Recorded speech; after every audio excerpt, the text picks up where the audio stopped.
مساء الخير، إن شاء الله هنعمل النهاردة الكفتة في البيت في الفرن بطريقة سهلة جدا. وزي ما انتم شايفين كده الكفتة بتاعتنا كانت طرية وكانت جوسي وجميلة كده.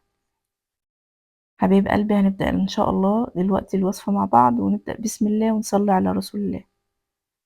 أول حاجة هنا معايا كيلو إلا ربع من اللحمة، ومعايا كمان بصلتين مبشورين، ومعايا آه، الخضرة بتاعتي كزبرة، أوراق الكزبرة بس خرطتها كده شوية حلوين وحطيتها على اللحمة بتاعتي، وحطيت كمان البهارات. كان عندي فلفل اسود وملح وكمون وبابريكا. دي بس كل البهارات اللي انا ضفتها على اللحمة، ومش محتاجين اكتر من كده. بعد كده عجنتهم، انا عجنت اللحمة بجد، عجنتها كويس جدا. وضفت كمان معلقتين من النشا ومعلقة من البيكنج باودر.